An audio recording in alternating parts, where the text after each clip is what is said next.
Welcome to Washington, East to West Sports. This is episode 54.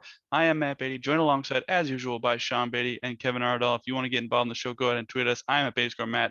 Sean is at Sean_Beatty. Put on the Mariners hat. Kevin is at Kev's Believe with first name, Believes being a 3. Subscribe to us on YouTube. Leave us a comment. Tell us what you think. Follow our page on the Eli Network.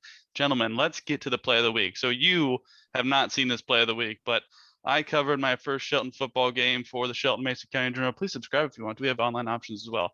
But the Shelton football team took on White River. And let me tell you, the first 3 quarters of this game were boring as hell. Sorry, Shelton. There was a total of 7 points. It was not a good football game. Luckily, I stayed for the whole thing, and it got interesting. So let me tell you, let me set the scenario for you guys right now. It is, as you can see in the top right corner, fourth quarter, a minute 36 left in the game. It is tied at 14. White River is 4th and 15 in punt formation. Okay. So this is a call that you'll never see Pete Carroll make. And honestly, I hope he never makes it, because when you see this play, you'll see why. The punter is actually the running back as well. His name is Payne Plaster. Shout out to him for this play, because it's about to get crazy. So watch and see what happens here. So I'm thinking punt and Shelton's going to get the ball back, but Payne fakes it, dodges tacklers, just bad tackling by Shelton. Another missed tackle. He gets around the edge, and it is a 46-yard touchdown run to That was put horrible. White River ahead. That was horrible tackling. That was horrible tackling. Not good special teams, but 46-yard run to put them ahead. Payne Plaster, I'm just going to give you a round of applause, because everybody, look at these guys on the sideline down here in the bottom left. Everybody in the crowd was just like, what just happened? Because White River went down and took the lead on that score. So Payne Plaster, shout out to you for the play of the week. Also, boldest play call of the week by the White River coach there. So the White River Hornets won 21-14, although Shelton almost tied the game with a Hail Mary at the very end there. So shout out for the play of the week to White River's Payne Plaster on the fake punt. Let's get to some professional sporting events, though. The Seattle Sounders were back in action on Saturday. They won 1-0 against Minnesota. They are currently playing right now. They're playing right now. They are playing against Santos Laguna. I hope I said that right. It's currently 0-0. If you want to switch over that on ESPN2, you can't, because you're probably watching this after the game's already over. So hopefully the Sounders have won by the time you're watching this. Also, the Seattle Storm had a decent week. They won 105-71 against the Washington Mystics last Tuesday. Sunday, though, not as good of a result at Staples Center. They lost 81-53. The Storm wrap up their season against the Phoenix Mercury at home this Friday before they make a big playoff push. So let's hope that the Storm are going to be back-to-back champions after this. Gentlemen, any thoughts on the Sounders of the Storm or the play of the week? Sean?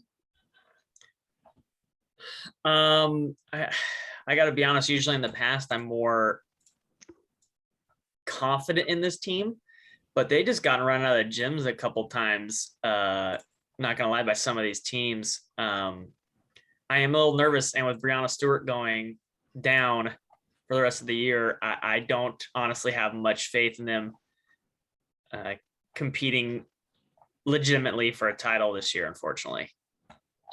Well, as you mentioned, Sean, Breonna Stewart is out for at least the end of the regular season, so she might be back for the playoffs. They still got Drew Lloyd. They still got Sue Bird. So but there's some other good teams in here that, beat the Storm with Breonna Stewart by like 30. So I'm just saying, like, Chicago Sky is no joke. Las Vegas Aces, same as well. So it's not as easy as it's been in the past. That's true. Kevin, any thoughts on the Sounders, Storm, or the play of the week? Oh, you're welcome. Told you. Like I said, You hurt Breonna Stewart. Yeah, why would you do that?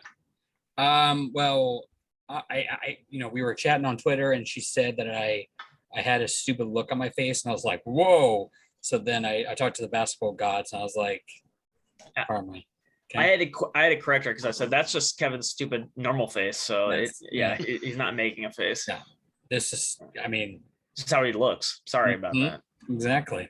This is just the way I portray it out, and I rock it. It scares children and causes people to light their faces on fire, but whatever. It's all good. And Sounders, I told you I'd probably bless them, and I did. So, and I'm gonna officially call it right now. They're gonna win. I'm gonna bless it. So We're gonna win what? The whole thing? No, today the game they're playing right now. Oh, Technically, okay. by the time this airs, you'll know that we're recording on Tuesday evening that they'll win this, but we don't know right now. It's 0-0. So. Called a shot. I'll put it in their favor. Okay. Kevin's gonna pull some strings with the soccer gods. I understand. I really hope that Sean is wrong and the Storm go out on top, and that I hope I hope Sue Bird can just kind of go out on this high note. That's what I'm really hoping for, because she absolutely has earned it. You made it sound like I was rooting for the Sounders to lose. I said I think, or not the Sounders, the Storm. I just think. I know. Yeah. I know. I'm not saying that you're rooting against them, but you're betting against them. That's the thing. Yeah. Yeah. That's okay. Connecticut has won what, 20 in a row? Is that the last I saw? Boy, you'd have to actually pull up some, because I don't know. I did not know that. Hold on. I think because I was actually watching a little WNBA the other day, and I think they won 20 in a row. Wow, that's pretty impressive. It is. Oh no, it's 12 in a row. Sorry. Okay. 24 and 6. Sorry, that was what I got confused. Not quite as good, but still pretty impressive. 12. I mean, in a they're row. 24 and 6 on the year. That's 800 winning percentage. That'll work. That'll play. That'll do.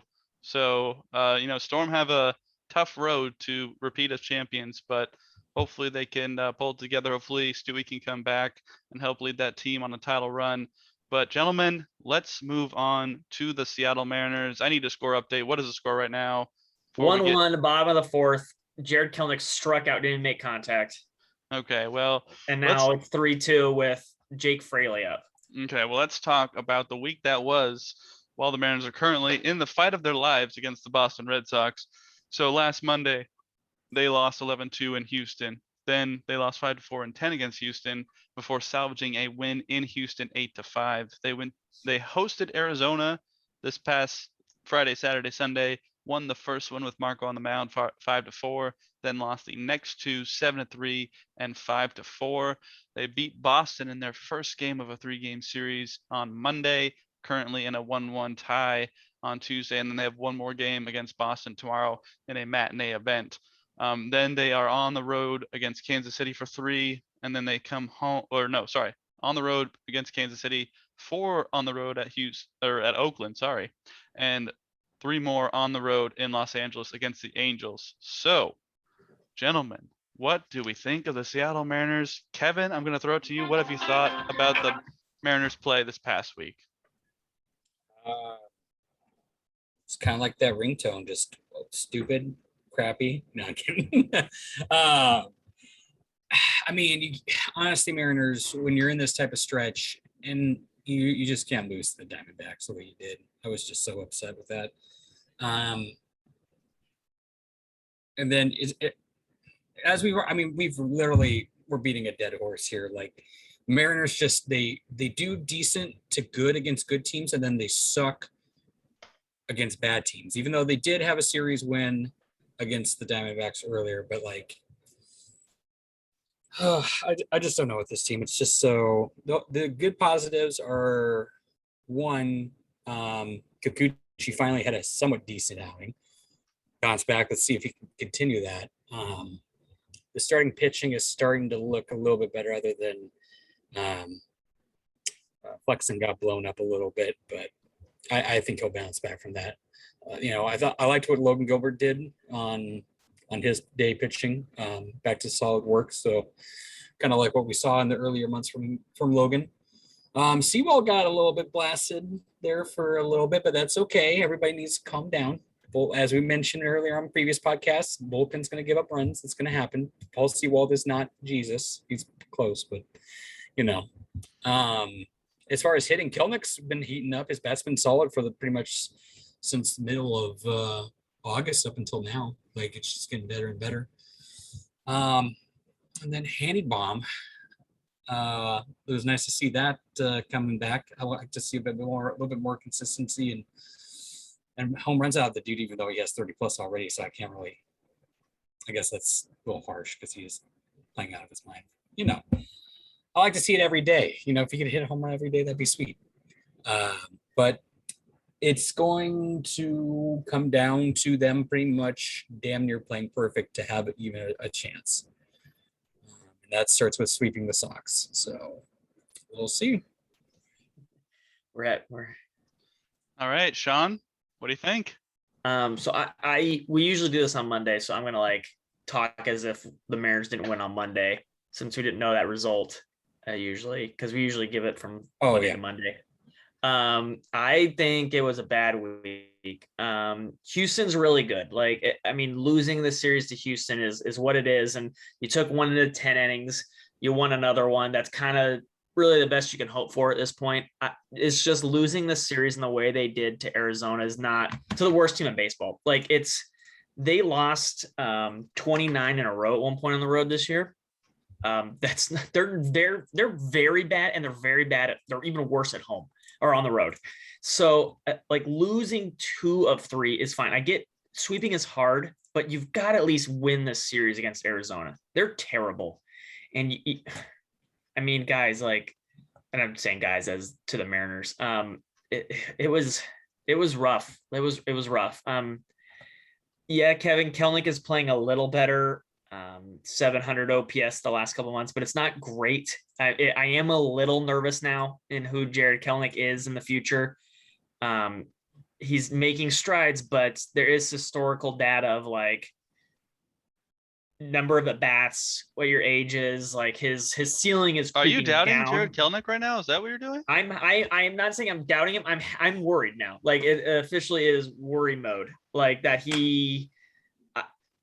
Everyone's he's a savior, he's the next Griffey, he's a perennial all-star. I think that's all gone. It's what can he be a couple-time all-star guy? Can he be this? Because even in Vlad's first couple of years, he was so much better than Kelenic is now. Even Trout's first year when he was terrible, and we had a crappy fantasy baseball league where you wanted bad players, and Trout was a really high pick. He was better than Jarred is now, still right now. So right now, you got to make contact, man.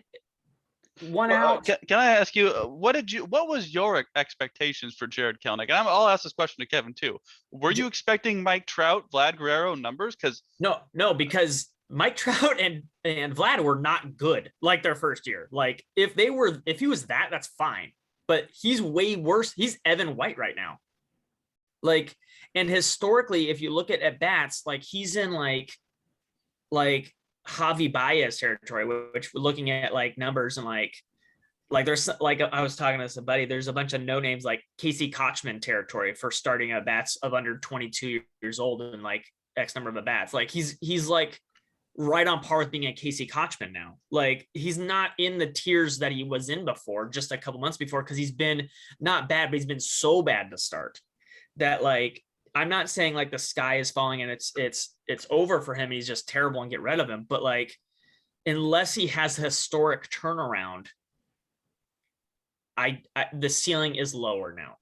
Unfortunately, there is no precedent for someone starting this way with this number of bats to being a perennial all-star and MVP. It has not happened in baseball history.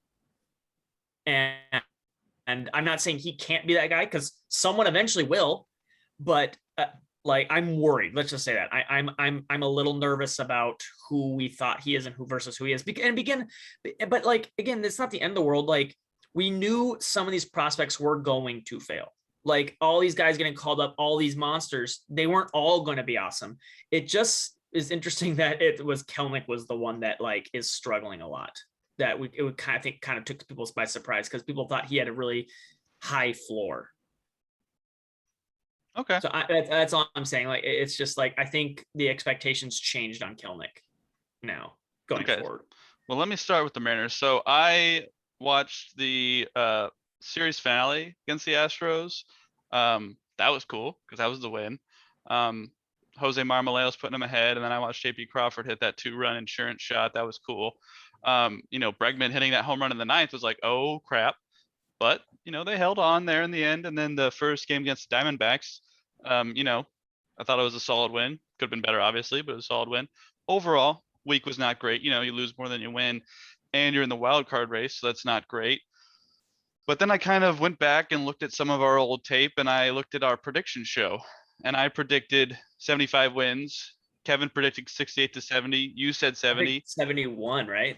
You said no. You said 72. Sorry, you said Oh, okay. 72. Okay. And then JT said 78, and they're almost at 78. So I said 75. They beat my expectations. At this point, it's just euphoria. Now, if they make the playoffs, great. Do I expect them to make the playoffs? Absolutely not. But it's really cool that they're in it. And Yeah. as I said last week, you guys said they weren't supposed to be in it, but they are. So as far as Mariners fans should be concerned, you should be very happy with how this season has gone. Regardless of how Sean thinks Kelenic is doing, regardless of how prospects are panning out, you should be happy at this point with how the season has gone. And if you're not, I don't know what to tell you. But I am very happy with how the Mariners season has gone. They are playing important games in September during Seahawks season, usually. So overall, in September, watching Mariners play relevant baseball games, I can't complain. In regards to Sean and the Kelenic thing, you guys have built up Kelenic as this prospect for myself on this show a lot. Well, it's not just us; it is the rest of baseball. I know. Yeah, true. Prospects ranking, blah blah blah. But I never saw Jarred Kelenic as that savior, that Griffey, because Griffies do not come around very often. I think more people thought Julio was the Griffey, if anybody. But okay, well, if Julio's Griffey, that sounds great, but haven't seen it yet, so I'm not going to get my hopes up for that. But we grew up during the Griffey years, and all that promise he brought along with the rest of the team.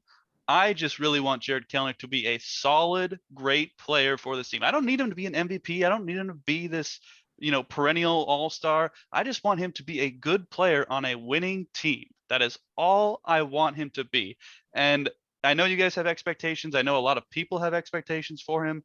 I don't want him to listen to those expectations because pressure can collapse you in sports. So I just want him to go out there and play his best, know how he knows how to play baseball, and I think he'll be just fine. And if he plays the way he knows how to play baseball, I think all those things will fall into place. Now, is he going to be the next Griffey? That's a lot to live up to, but that'd be great. But I don't expect that. And I'm not sure what you guys have expectation-wise. I'm going to throw it to Kevin here on his thoughts on this, but I feel like it's a lot to put on a 21-year-old kid. Granted, he does have all this hype behind him. Kevin, what do you think? Yeah, I'm kind of like in the middle between you guys. I would say mainly because the one thing that Sean's not kind of putting into perspective is that he lost pretty much a whole year of like minor league. I understand it. That's what I talked to Andrew about. I said that, but it's still it's a long where it's especially at this high of a level. Like we all know how talented you have to be to make the major leagues and to do that, and it's a building system, and that's why we had the minor leagues there for a reason. Montero made the major leagues, Kevin. Let's be careful with that comment. I know. Consistent play, because then because people eventually do make it, but then how to stay in. Now there are still some because people need like a fifth starter, type of deal that like you have a pitcher that's going to be throwing like 4.25 ERA out there, which we would not consider good. But if he's your fifth starter and you don't really have anything in the system, sometimes you take that as a fifth, especially if your bullpen's good. Or if you're just like, Arizona or Baltimore, but that's but it's at the same time too. I do, and to where I'm with Matt. Yes, he doesn't have to be Ken Griffey.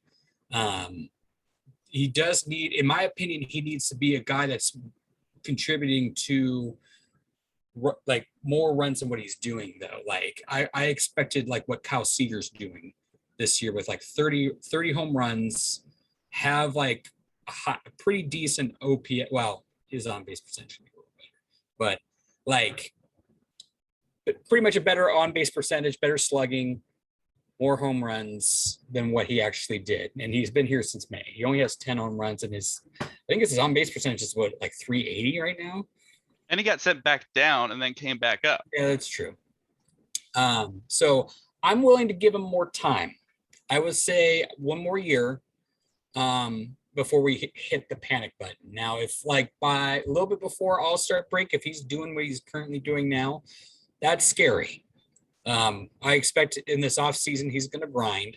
And because I think him and Julio are excited to be the future of this team, and they're excited with the hopes of knowing what's down in that farm system and how crazy good it is.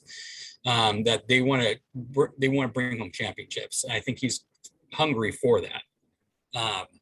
I don't think he's I don't think he's happy that he's doing meh, type of deal, and he's kind of sub meh at the moment, just like a smidge. But like I said, he's been getting up to meh so far. Is probably the best way I could define it. I know that's kind of a terrible definition of it, but up to meh. Eventually, though, you want hitting prospects in order to get championships, especially nowadays in this age. You have to have good to elite players at pretty much every position, as we're seeing with the Dodgers and with the Astros, with the Yankees, minus the Yankees starting pitching with besides Cole. But it's you pretty much just have to have to best rank it, like out of 10, everybody at your position has to be an 8 out of 10 minimum in order to try to contend for a World Series. Because if, like I said, look at the last World Series winners, Dodgers, Houston, and even Tampa. Like, people didn't expect Tampa Bay, but people didn't really look. I mean, there is the Tampa Bay model as well, too. So there's more than one way to win a championship. That's possible they could be going the Tampa Bay route. Who knows? It's just that's kind of as baseball fans what we kind of expect. So I like to see him get right now. I think he's at like a 5 out of 10. That's being nice. I want to see him raise it up to at least be a minimum 8 out of 10 player. Sean, any other thoughts? Yeah. Well, I'll say this for you guys wanting to win. You need, I wouldn't say a Griffey, but you need a MVP caliber player, at least one. And right now you don't have one. You need somebody to be that guy. And now you're just pushing the buck back to Julio or pushing it to somebody else because you don't have one yet. As for, it might not have to be Jarred Kelenic, but you got to have somebody be better than just average. And for Jarred Kelenic, he's not a 5 out of 10. He's like a 2 out of 10. I'm being kind. I'm also taking in his fielding as well. Let's put it this way. Dylan Moore in the same number of bats is like 20% better hitter, is a better fielder. Dylan Moore is just better in every way right now than Jarred Kelenic, which is not good. I get he's 21 and that's a thing, but I pulled up Dynasty Mikey, shout out, writes for Lookout Landing, compared people with the same age in the lower WRC plus. Those people are Omar Infante, Casey Kochman, Jose Hernandez, Luis Torrens, Dave Martinez, Troy Gloss, Carlos Gomez. Those are the names we're looking at where he's in that class now. Like, it's not good anymore. That's what I'm saying. Like, those aren't names that you want him to be associated with in his first, major league season. Like Evan White in 2020 was a better hitter than Jarred Kelenic. Like not a ton substantially, but like a better hitter than Jarred Kelenic, and Evan White was terrible. Like, he's sub Dylan Moore and Evan White. Like, and his ceiling was much higher. So what I'm saying is, like, yeah, Kevin, so I was talking to our buddy Andrew about this, and I did say that, like, the COVID year is a weird one, but like, he was crushing AAA, everything like that. It scares me that, like, I'm just, when he improves, how much is his ceiling now to improve? Because it'd be like, just flip the switch from like, he won't be a baseball player in 3 years to Barry Bonds. Like, that's how the improvement he's going to have to make here to like bring these numbers up here next year. But I mean, like Matthew said, I just hope he turns into like an everyday contributor all the time. I think that's where we're at now. But like where we were coming from, just like beginning of the season, that is a huge downgrade than what we kind of thought he was. That's all I'm saying is like the expectations of Jarred Kelenic for me has changed a little bit. Now I'm just hoping he sticks around. Like, or not hoping he sticks around. I assume he will, but like hoping we get a glimmer of the talent than the top 3 pedigree that he had. So yeah. Also, while we were talking, Fraley sacrificed fly 2-1 Mariners, but Boston That was a currently while ago. threatening. We're already a pitcher change and everything in. I this, man. know, but you didn't say anything, so I just wanted to inform I didn't even after want the to. fact. I Okay. didn't even plan on bringing up Jarred Kelenic. It just happened. That's like what I said in the previous weeks. I look for like the guys like yes, we're in a fun playoff push. If we don't make it, it's fine. But I want to see the young kids. Like Kevin said, I want to see Logan Gilbert look better. I want to see if what we're gonna do with Kikuchi, Claire's Flexen. I want to see what Cal and Jarred Kelenic look like. And I just haven't. As someone who owns him in fantasy, will probably keep him next year. Like I'm the guy who was going to keep Jarred Kelenic because I get him for really late. Because I still believe that there's enough there to keep him in fantasy. But like, I haven't seen the maturation as much as I thought it would after coming back up from AAA. That's what I'm saying. We'll have to have a Mariners postseason, not postseason as in playoffs, but after the season show. Yeah, and we'll talk about all this, but it's they're playing a relevant game against Boston Red Sox. Oh yeah, in the grand scheme of things, absolutely, it's fantastic. I was just saying specifically, that's where most of my enjoyment is the young kids, and it's been hard because he hasn't looked as good as I thought. And both of you said next year is the year we're going to compete. So, I mean, next year is the year the clock really starts. It starts in the offseason. Like what they make in the offseason, because again, all the pitchers won't be up yet, but like you'll see when the offseason when some players start to roll in because September call-ups will be interesting next year. So you'll see a lot. You win this game, you win the next game, you've passed the Boston Red Sox. Yeah, but you were so bad against Arizona. Now you're not in the wild card anymore because you blew those games. Toronto passed you. Like you can't give up those games to crappy Arizona, man. You just can't do it. That's true, but I picked the Toronto Blue Jays to go to the World Series, and that's looking like it's gonna happen because they're amazing. So, you still gotta get through a bunch of other teams. They're in like 3rd place in their division, Matthew. You got a long way to go. They are tied for 2nd with the Yankees right now. Thank you very much. Okay, so sorry. They're losing. They lost today, and the Yankees are gonna win, so they're gonna be in 3rd. And if the Mariners are able to beat the Red Sox, then they'll be sole possession of 3rd place. So I'm not worried. Sole possession. Toronto's making the playoffs. Like I'm not even worried about it. Well, if you're that confident, then I mean that's close. You just close the door on the Mariners, then. I mean, none of us expect. At this point, do you expect Mariners to go to the playoffs? No, I didn't expect them at any point to go to the playoffs. Yeah, I expect the Yankees and the Blue Jays to go. That's what I expect. So, we'll see what happens. But let us know what your thoughts are about the Seattle Mariners so far, as well as Jarred Kelenic. Go ahead and tweet us. I'm at Bayscore Matt. Sean's at Sean_Beatty. Kevin's at Kev's Believe First Name Believes being a 3. Subscribe to us on YouTube. Leave us a comment. Tell us what you think about the Seattle Mariners season and Jarred Kelenic so far. But let's talk about some National Football League action from this past Sunday. The Seattle Seahawks were in action, and they defeated the Indianapolis Colts in Indianapolis 28-16. I'm just going to run down some of the stats from the box score here. Russell Wilson, 18 of 23, 254 yards, 4 touchdowns, 152 passer rating. On the ground, Chris Carson, 16 carries, 91 yards. Receiving, Tyler Lockett, 4 catches, 100 yards, 2 touchdowns, longest of 69. Nice. DK Metcalf, 4 catches, 60 yards, and a touchdown. Will Dissly, 3 catches. Chris Carson, 3 catches. Gerald Everett, 2 catches, 20 yards, and a touchdown. Defensively, I mean, if you expect anybody else than Bobby Wagner lead tackles, you're crazy. Bobby Wagner, 13 tackles, 1 tackle for loss, 1 pass defended.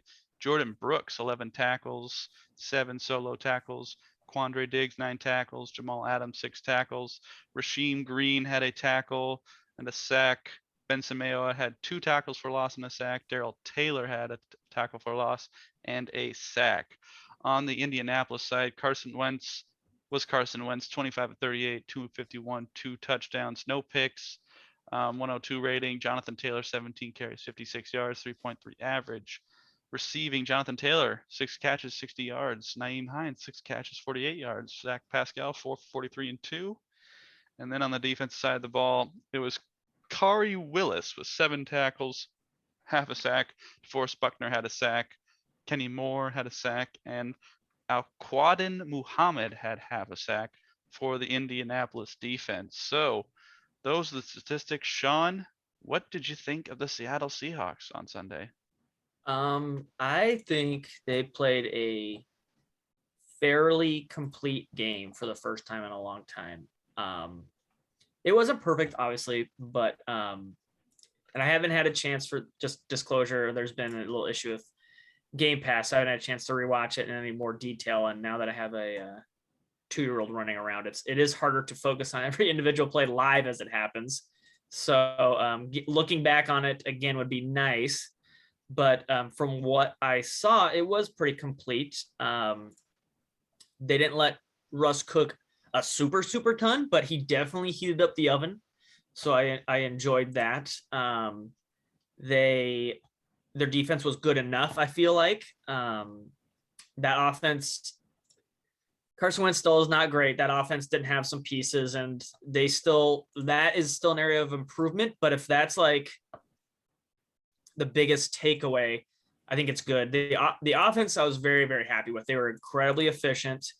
They took chances. They let Russ go deep when it was like available, and they didn't force it deep. They took some other things. I really love Shane Waldron's like jet sweeps because they do them correctly, unlike when Bevel would do them and it was just like obvious, and they'd have like Tyler Lockett trying to block for Curse, which is like, if anything, it should have been the reverse. Like they were having like Eskridge like doing really like just the overall schemes and how they have movement before the play starts was like really refreshing to see. It was a more modern take on offense, and they didn't even really, like I said, like they ran it a decent amount. They didn't like air it out like all the time like people were scared of. Letting Russ cook and doing that thing isn't essentially, and analytics isn't always like, it's just take what the defense gives you. And I think they did a pretty efficient job scoring, doing 28 points, doing what they did, like a pretty efficient job of doing that. And there's obviously things to work on. You could have scored a little bit more, but all in all, it was a pretty good game start to finish for the Seahawks on honestly all sides of the football. I'll go ahead and take it and I'll throw it to Kevin. I would say, first game, not knowing what to expect from the offense. I thought the offense looked very good. Russ, Sean mentioned he didn't cook, obviously, I don't know what is defined as cooking, but 18 of 23, 4 touchdowns, he was only sacked a few times. I mean, that looked like cooking. I mean, I know you want him to throw it a little more. Well, anytime you run more than you throw, you're not cooking. Anytime, in the terms of, cooking, whatever, like he was efficient, didn't matter. I really liked how Chris Carson ran this game. He looked very good. I think that Chris is, very, very efficient and looking to prove something this year on that 2-year deal. In terms of Rashad Penny getting a couple opportunities and getting hurt, like I think I feel like it might be time to pull the plug on that experiment, because it just does not seem to be working unless he comes back and shows something. Like I don't get it. I thought that the spread out of the offense was great. I mean, didn't have anybody with more than 4 catches, but he didn't need to. I mean, Will Dissly looked good. That basically get off me moment when he got the ball and threw that guy to the side and got a first down. That was excellent. Kevin, they used their tight ends. There you go. Gerald Everett, he only had 2 catches, but they lined him up in the slot. They lined him up outside. Like he caught that ball when he lined up outside and went on the crossing route and scored. Like he looks good. In terms of the defense, the defense wasn't perfect, absolutely not. But overall, I thought they looked pretty good. The defensive line, we had the question marks about, and for the most part, they were able to get pressure on Carson Wentz. And then, holding Jonathan Taylor to 3.3 yards a carry, that's pretty good as well. So overall, really don't have too much to complain about outside of, a few missed coverages. We aren't going to review plays, but there was one play where Rasheem Green was covering a wide receiver. I don't know what's happening there, but that shouldn't be a thing. But overall, very good. Kevin? Yeah. I'm going to be a little bit more criticizing of this team a little bit. One, I did predict that it wouldn't be because you guys thought it was going to be like a close, tight, like 2-point game. I called 27-14. Did I pick it by 10? I said 27-14. I said 28-27, so I got 28 right. Didn't I say by 10 or something like that? So I thought I was close. You said 23-17. Yeah. Oh yeah. One score. But just because, like I said, this is a new offensive scheme with a Hall of Fame quarterback behind it. Like it's going to do, especially when that defense. Now that defense is to be respected, and we saw that in the second half too. Like they definitely turned it on. Darius Leonard was just pissed off and literally just manned out a football out of Chris Carson. That's hard to do. Like for people getting on Chris Carson, you need to just be quiet because like that's tough. Like even though Chris Carson is super jacked, like a linebacker coming at full force and just perfectly punching that ball, I don't care who the hell you are. You could be like Mark Henry, the world's strongest man. That ball's popping out. Like it's just, I mean, if you're going to be mad at that and say like Chris Carson sucks about it, then you have to say that like people like Megatron, when freaking Cam punched out Megatron's hand for that touchback or Was it prevent the KJ? touchdown. KJ. Or no, KJ swatted it out. It was Cam. It was. Oh yeah, Cam you're right. that Yes, punched you are it. right. Mm-hmm. Oh yeah. But it's that's just a so. Anywho, offense. They ran the ball more than they threw it, which is kind of weird to see. I think that's going to slowly kind of transition. I don't know. It's just hard to tell with Pete nowadays. I don't know if this is like the Shane Waldron just trying to appease Pete and like slowly sneak it in on him or something. Who knows? They used the tight ends. They had 5 targets. So I don't. It looks good. Don't get me wrong. I mean, they had the touchdown play for. I wish we did have the tape for the touchdown play for what's his face for Everett because it was beautiful. Like he read that defense like a book, and all the corners just had no choice. It was either cover their guy or go get Everett, and they were just trapped. Like, and then it's just Everett and just goes in. That was just like beautiful. I was like, that's what I want to see. Those are the type of plays I want to see. The jet sweeps, yes, were very good. Chris Carson, my God, when that man's healthy, he's just scary. It's just, yeah. Russell Wilson got sacked 3 times. But I thought the offensive line looked better than what they have before because that sacks are a quarterback stat, Kevin. Yeah. And so, it's like by both of them, I thought both Russell and the O-line were doing better in that category. We're going to have some tougher tests coming up. Not to say that, that front 7 for Indy is respectable. So, what we got here? I just like this Michael Sean Duger tweet of this play, how he somehow got 6 yards. Like that just shows the toughness of Chris Carson here. I don't know if it was this one. Play it real quick. No, it wasn't this. There was one where literally there was a gap, probably the size of about half a human being between Pochik and the right guard. I can't. Yeah, remember. I know what player you're talking about. Yeah, someone with Gabe Jackson, the kid from the Raiders. And it closed, and he just snuck right through and like went on for. I think that was his like 25-yard one.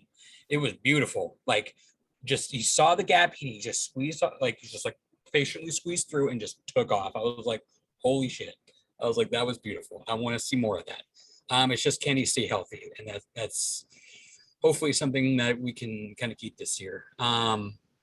This game also showed, and I was so tired of hearing Vilma, the announcer, was just like, oh, like, do people not realize that Tyler is the number 1 receiver on this team? Like, I get DK, he's the big boy and stuff like that. Like, literally, that first touchdown showed you why Tyler Lockett is an elite receiver. DK doesn't make that catch. Doing the freaking limbo and shifting his body literally probably about 3 yards over to go get it. Not many receivers can do that, kids. Not many can do that. And I guarantee you DK cannot do that. I mean, most human beings can't. That's why Tyler's so fucking good. Like I almost pooped myself when I saw that on the replay. I was just like, oh God. I will say for DK, I like his body control and his speed route, because there was a couple plays where like he made the corner think like he was doing a go route. He stopped, turned, and grabbed. Like his ability to control his speed and stop on a dime to be able to turn around and get those routes is going to be a key thing to add on to addition of many other things that he has to prove on as a receiver. But overall, I thought the receiving core had a decent day. I just would have liked to see a little bit more of a 60-40 versus passing running versus running passing. But I don't know if it's just to appease the old man because it was his birthday. I don't know. But looking at it, Kevin, though, like they were, I mean, you said that Indy's defense is pretty good, but the Seahawks ate them. Like they ate that defense alive. Like they were super efficient. I'm going to first half mostly, I would say. Because this is the crazy stats too. In the first and fourth quarter, we had a combined total of like about 5 minutes of offensive play. Like they had 11 minutes more of having the ball, possession of the ball, than we did, and we doubled their points because time possession. And one of them was a garbage time touchdown. Let's be honest, that was a garbage time touchdown. Yeah, if you score in 2 plays or 1 play or in 14, it doesn't matter. It's 7 points. Like time possession doesn't matter. With really the small amount of possessions that they have, I'm very happy. Now, getting to that, that's where I'm going to go to the defense. The defense, everybody was kind of a little bit happy with them. I was not so much happy with him. As Sean mentioned on the previous podcast, he was the worst quarterback in the league last year. You had a left tackle down. They had 3 sacks. They probably should have had more. There were some of them where like it was just bent, like Darrell Taylor overbit on one and then like tried to run back and couldn't chase down Carson Wentz. And I'm like, bro, you need to get on that. You're a speedy linebacker, man. Like, Jamal Adams way over pursued on a lot of it. On the fumble play by Carson Wentz, freaking Jamal Adams kind of pulled like a Cody Barton, like what Sean was saying, and literally jumped over the pile and missed him completely and damn near landed on his neck. Well, I think if he hits Carson, that's a penalty. So, well, no, it was a QB sneak. It was a QB sneak, is what it was. So it's not like that's in like a field goal situation, yes. But like, that's perfectly fine if he blasts over a corner like that. I'm pretty sure on a regular play, that's fine. That's up to the O-line to stop. But it's at the same time too, we need you, like you just got paid. Your buddy needs to stay healthy on this team and not like you were so amped up to play first game that's like you were just.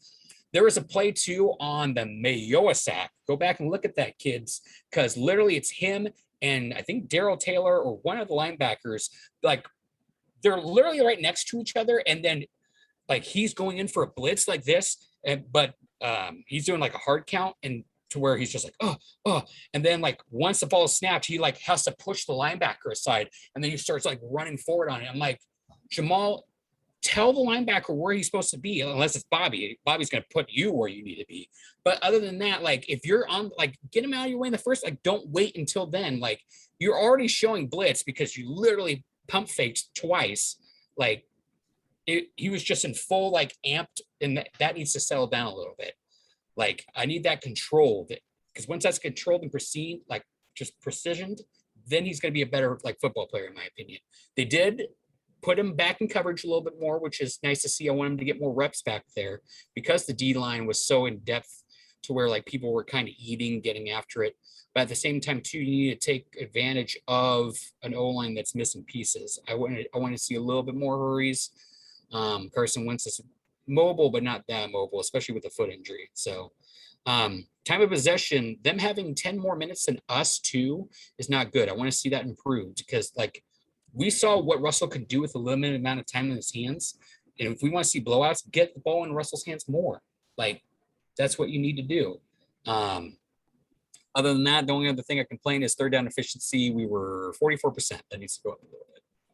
So I'll stop talking. I think it it depends, but I think time of possession doesn't matter as much as if you win the game, like that's like, again, if you scored 2 plays or 14 plays, it does not matter. It's 7 points. Yes, it puts more pressure on the defense, but it at the end of the day, I don't think that matters a ton.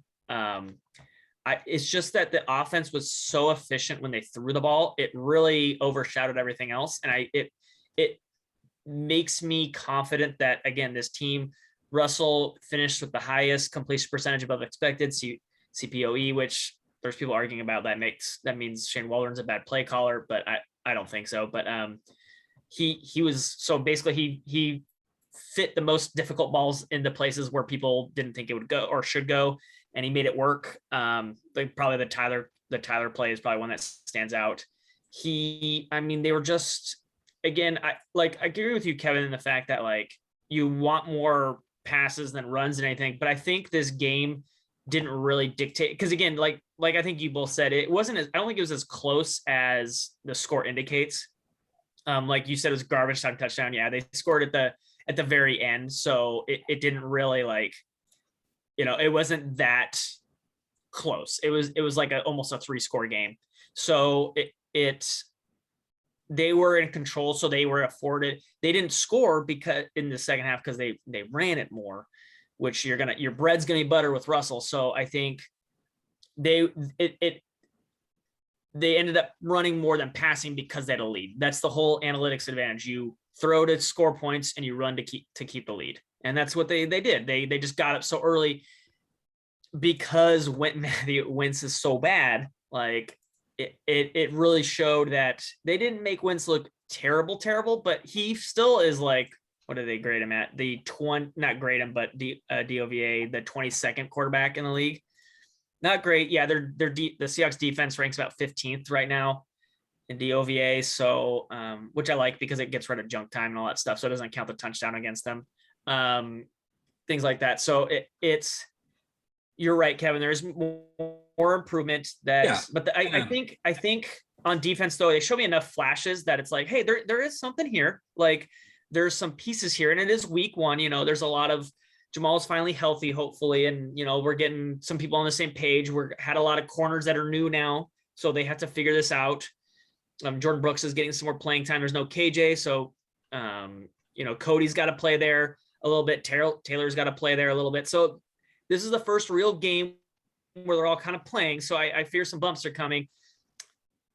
They need to figure it out before they play the NFC West. That's for damn sure. But we'll get to that in a second. But I think it was a good start, and they did a good thing against a team that'll probably be close to 500. So again, a 3-score lead on a team that's basically going to be 500 was week 1 was pretty good. And to clarify to fans watching, like, I'm not upset with him at all. Like this was a good game. I don't count that touchdown in the end. I consider this a 28-10 win, in my opinion. Garbage time touchdowns are, which is why I like DOVA and not total yards. Yeah. So the fact that they had that much time and the defense held them to 10 points, I'm very happy with. It's just everybody was like pretty much saying like this, like the LOB is back. I'm like, I wouldn't get no. I'm not even going close. I was like, to that far. Pump the brakes a little bit, especially what we saw, like as we're going to talk about here in a minute about the NFC West. Like, let's pump the brakes a little bit on how hyped this defense how good they looked versus like there is still a lot for this defense to work on.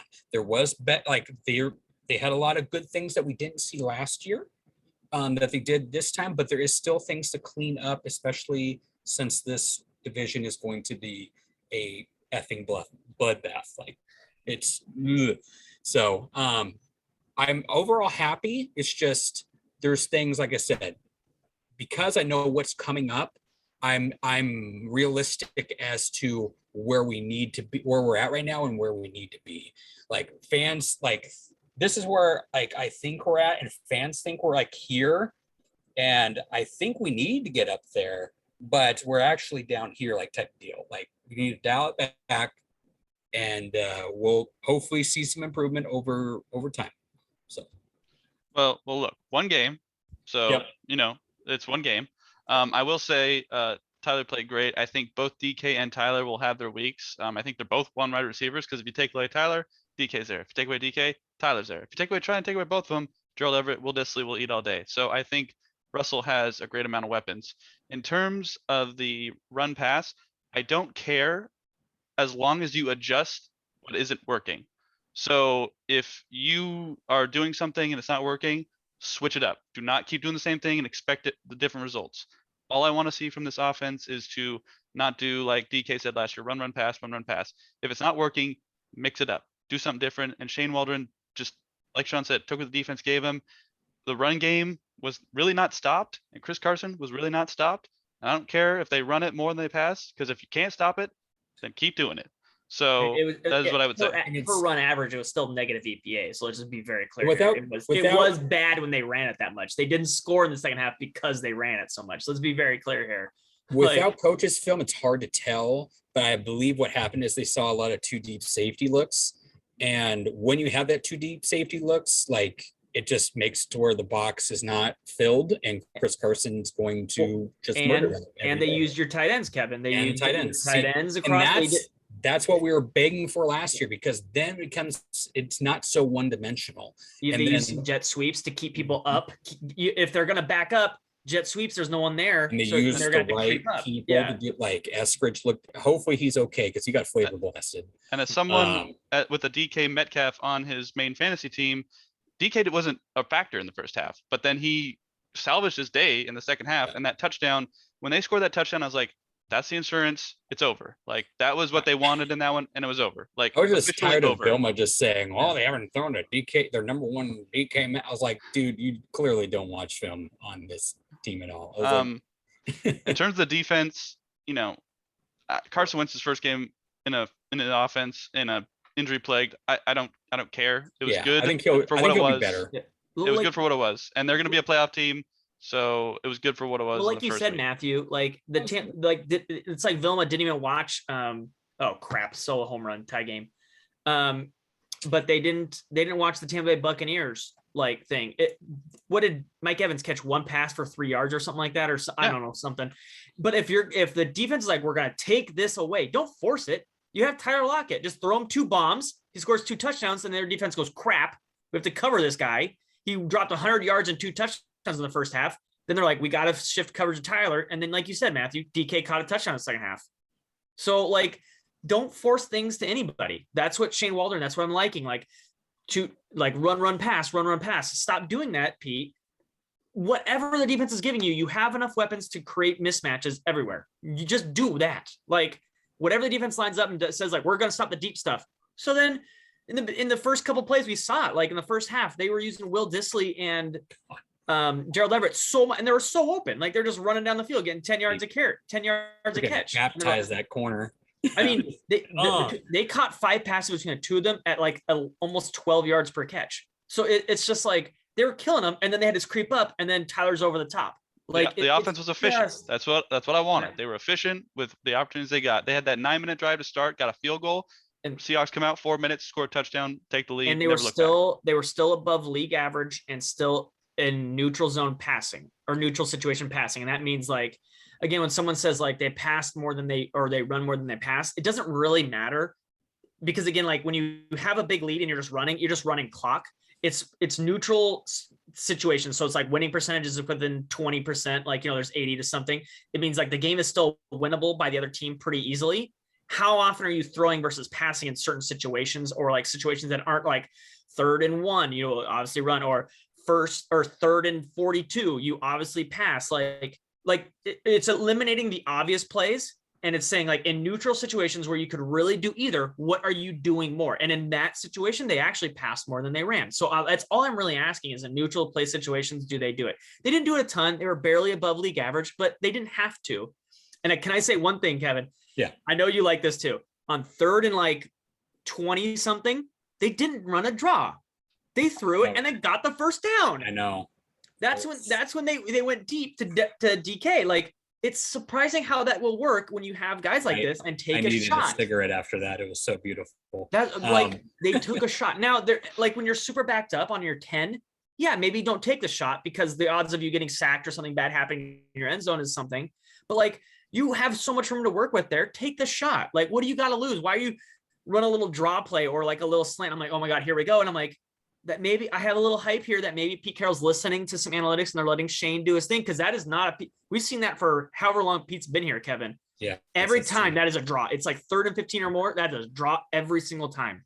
And he threw that ball and got the first down. It's kind of like on the thing about, statistics on whether you throw on pass. It's kind of like a Mahomes thing. And I'm glad that he's kind of starting to recognize it, is that when you have a player like Mahomes, when you have a player like Russell Wilson, and you need to run down clock, like, yes, Chris Carson is a beast, but like if you can do a 9-yard pass to get a first down and it still runs the clock, like, because Russell Wilson and your weapons are so good, why not do it versus a 3-yard run with Chris? Or even jet sweeps or like little easy like plays that'll like keep the clock running and things like that. The fact that we're going away, because what we used to do was just like pound it up the middle, outside run. Oh, what? We didn't, and we have to punt it back to him now. But like, and you had Russell Wilson just like, I'm a Hall of Fame quarterback. I'm just handing it off. Like, use him. Like, you can still run down the clock when you have 2 beast receivers, two good tight ends, and a Hall of Fame quarterback to make the completion. Pete's just so old school. It's Russ was so good. He had 5 incompletions and 4 touchdowns. Like, he was just. I know. All right. Awesome. Well, let's move on here. We're running out of time, so let's move on to the NFC West. So, the 49ers won 41-33 in Detroit against the Lions. The Cardinals defeated the Titans 38-13. And on Sunday Night Football, the Rams defeated the Bears 34-14. I'm going to start Rams beating the Bears. Bears look bad. They just look bad. Like, their defense isn't good anymore. The Rams do look good. Don't get me wrong. But the Bears look bad. They've been in the playoffs the last like 3 or 4 years. None of us picked them. They just do not look good. Cardinals, Kyler Murray looks great. Not surprised.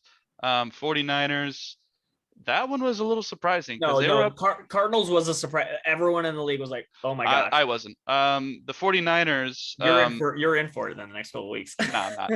49ers, they let the Lions back into it. Now, they had a couple injuries. I have Raheem Mostert on one of my fantasy leagues. That was tough to see. They also lost one of their cornerbacks. The starting corner. Done. ACL. So that probably played a factor into the Lions getting back into it. But that was, when they kept cutting back to that game on red zone and they just kept creeping in. Jared Goff had a chance to tie that game. That was shocking to see. But overall, they won. Doesn't matter. So overall, the NFC West looked great. And I don't think anybody is, you guys might be surprised by the Cardinals. I'm not.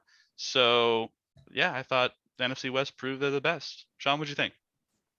I think, let's be very clear here. The Lions were incredibly lucky to get back in the game. There has a lot of stupid things that had to go right for them to get there. Jared Goff still was terrible. 25th ranked quarterback, I believe. Still bad. So at the 49ers, it was much more of a slaughter than the score indicated. There's no way that what's going to happen at the end of these games is going to happen again. It was a lot of freak plays. The 49ers, despite what the final score said, I think coasted. It did technically at the last minute get a little like, oh gosh, what's happening? But 3 touchdowns, like a 50-yard play, 2 2-point conversions, like so many things had to go right. It's not something you can bank on. At one point they had a 96% chance to win that in like at halftime. So almost at halftime. So it's just like the 49ers were in control for that game. It dipped to the lowest at like 88. It was never really in that much doubt. They had to recover an onside kick too. They had to recover 2 to even be in this. Like, it was just, it's not. They looked really good. Again, they're interesting in the fact that like the 49ers, like Kevin said, this will show to like it running is I don't want to say running backs don't matter entirely, but it's a scheme, then O-line. They're plugging and playing dudes. Like Mitchell comes off the bench. There's just nothing and nobody. And he's just going off for 19 carries, 104 yards and a touchdown. Like that team's going to run the ball no matter. literally who's back there. So I don't think Mostert's a problem. I do think they are having I some have him in injuries. fantasy, so that's why I'm upset. But I also have Trace. I have him in so. fantasy too. I that was really not good for me. I have Saquon Barkley and him, and they both got me combined 5 points, and I lost by 4 this week. So it was super awesome. Second most points in the league. I mean, if a running back just gets me a 10-yard run, I win. But ridiculous. But Garoppolo looked really efficient. Looked really good. He grades so I don't say grades, it's DOVA, things like that. They're ranking like 4th, 5th, 6th. Kyler Murray ranks down at 13th. Sorry, Matthew. Like things like that. This teams are nasty, and DOVA they rank like 4th, 5th, 6th, 2nd, like overall team. They like the NFC West put on a clinic. Tennessee, we always knew, and their defense was terrible last year. It was terrible this year. It's not Arizona doing things because surprise Hopkins is a monster. Who would have thought? Scoring 2 touchdowns, 150 yards. Weird. They were going to put up points because everybody's putting up points against Tennessee. They were just awful last year. It was that defense for Arizona that would surprise everybody. Because that was a pretty good offense last year and a pretty good O-line, and that O-line got embarrassed. The O-line got embarrassed. When you give up 5 sacks to one dude in 3 quarters, Chandler Jones is angry, and JJ Watt, when healthy, man, like he was destroying everything. And Derrick Henry wanted no part of JJ Watt one-on-one, like no part. And when you have one dude that's like, I'm going to stop Derrick Henry, like, that's in trouble. And they still, Budda Baker's a good player. They still got some pieces back there on defense. Like they're growing. Me and Kevin were talking about this. They drafted a couple guys we like. And if they keep growing as a defense, like this could become a little like, a thing here. But the team that looked the best was, I mean, I get that the Bears are bad, but the Rams were the 9th ranked team last year in football, and they didn't do anything to say that they got worse. That's for sure. And for everybody, it is one game, but Matthew Stafford looked really good in those Rams colors. Because that Bears defense is still like decent. They're not probably, I wouldn't say elite, but they're still not bad. I wouldn't classify them as that. They're not Tennessee, and the Rams put it to them pretty bad. They put it to them pretty bad. And I would say, looking back at all 4 games, I would say I was least probably impressed with Seattle. I'm gonna be honest. Like what the other 3 teams did with how quickly they did things. Like the 49ers were throwing out Trey Lance for whatever plays. They're like, whatever, here's a goal line play, and they just scored a touchdown. They didn't even throw it to Ayuk. One play, they put up 41 points. They didn't throw it to him he didn't touch the ball one time. Their number 1 receiver didn't touch it one time. They put up 41 points. They had a 3rd string running back. They sat their 1st round pick, or their running back, open scratched him healthy, and they didn't even need him. They put up 41. Okay. I know the end of the game and all that stuff, but like they put up 41 with everything I just mentioned. They basically didn't show their number 1 running back or their number 1 receiver and put up 41. And the Rams did their thing, and Arizona put up a bajillion points against Tennessee. So this is going to be is fun the right word, division, Kevin? I'll pass it to you. I think it's going to be, it's going to be a bloodbath. That would be for sure. I'm now going based on what we saw with week 1 performances. I disagree with Sean on the Seahawk bit, just because 1, they put up 41 points against the Detroit Lions. They tried to go for the kneecaps, bite the kneecaps. Sorry, Dan, it didn't work. Your defense. They put up 38 and a half and then coasted the rest of the game, Kevin. Yeah. I mean, let's be very Detroit. real there. It's Detroit. But they put up 38 and a half, Kevin. They run the ball. That's all they do. That's what and they still put 38 in the second quarter, but yeah. Going to Arizona, you have Tennessee's defense being historically bad.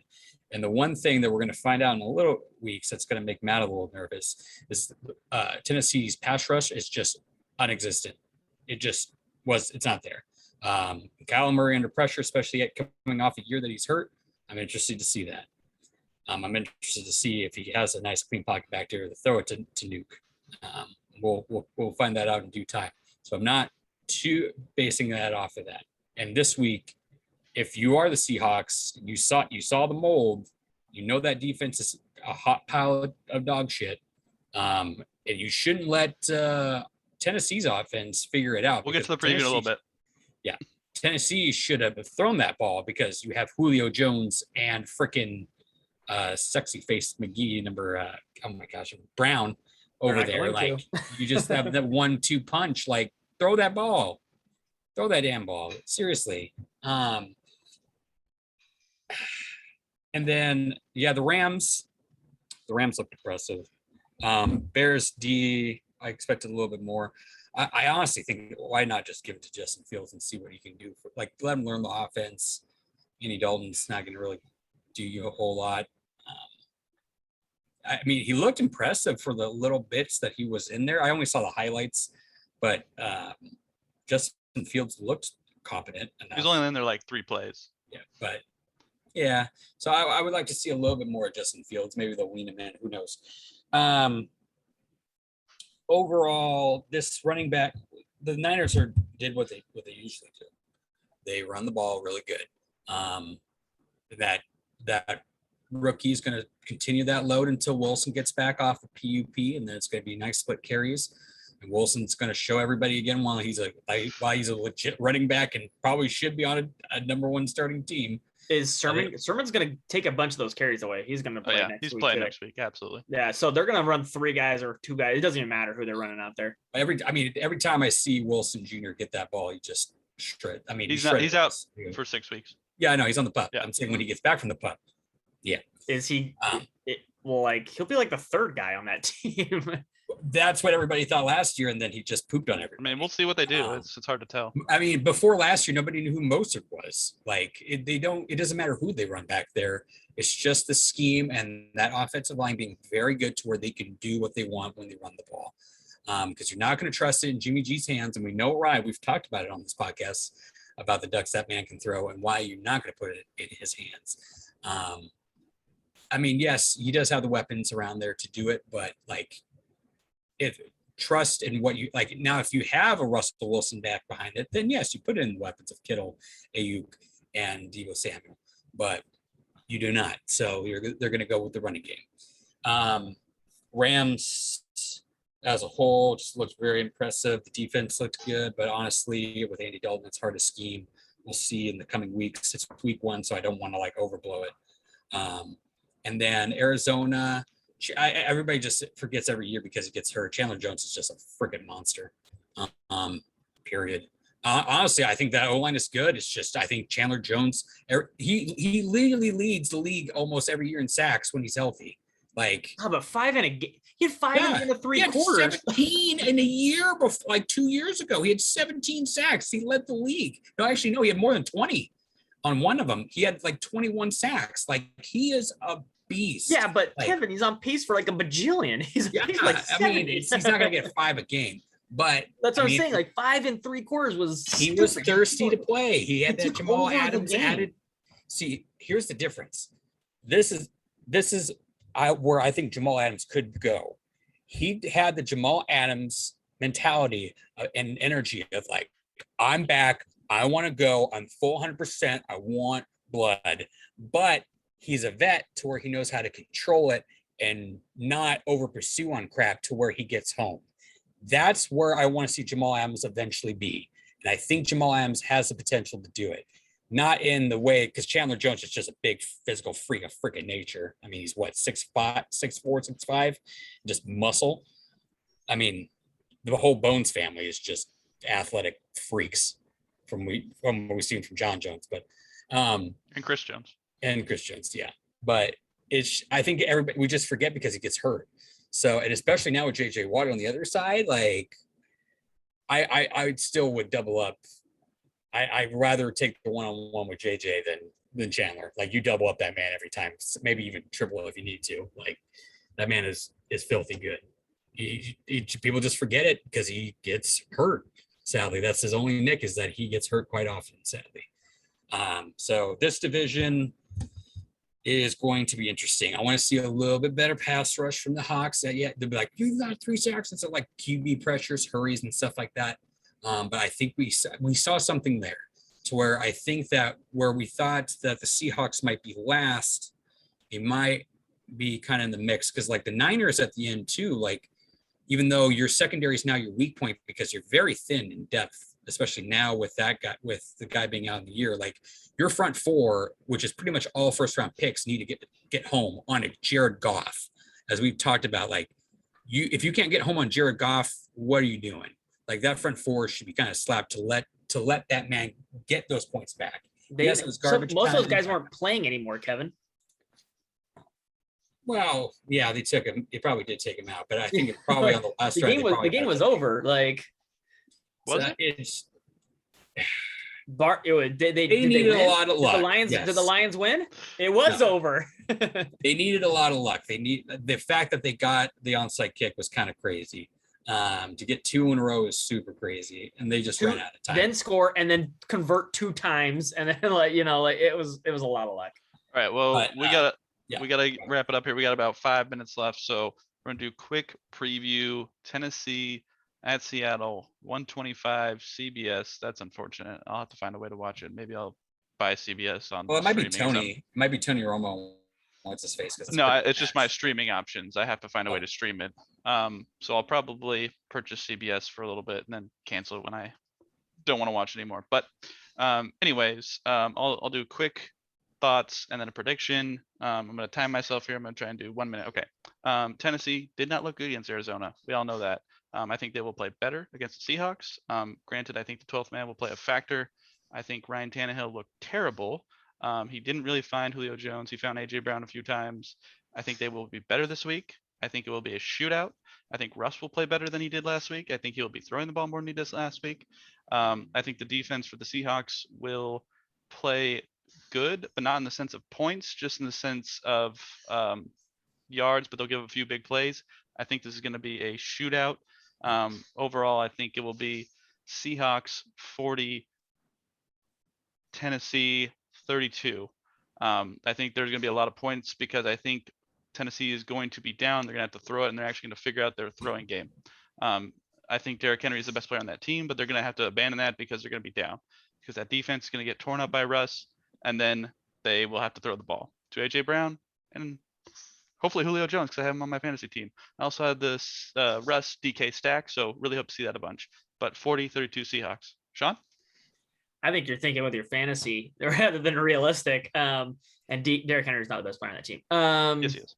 No, running backs don't matter, so he is irrelevant. I think it's going to be the opposite. They're going to feed Derrick Henry because that's what that coaching staff's going to do when they get scared. They're just going to pound the rock. I don't think Seattle can actually hold up for that because I don't think their defense is as good. I think the Seahawks defense were the 15th ranked against Carson Wentz in that offense and the no running back situation that they really have because they're not anything. I think. Jonathan Taylor. What? He's in the same class as anybody. Like, really? Well, he had a good year last year. I mean, good enough. Like 1,100 yards. Okay, no, keep going. I don't care about yards. Touchdowns. Like, I don't care about yards, but he's not very efficient. But I think that they're going to force feed Derrick Henry, and I think it'll be a very low scoring game. I'm going to say 17-14 Seattle. Wow, Kevin. God, I hope I'm wrong. Let Russ throw, please.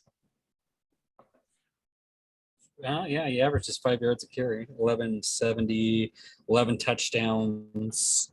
That's not what efficiency is. I know I can't really because I know we're on a clock. So yards after contact and stuff, I can't really look. And it's catching too, is actually. Anywho.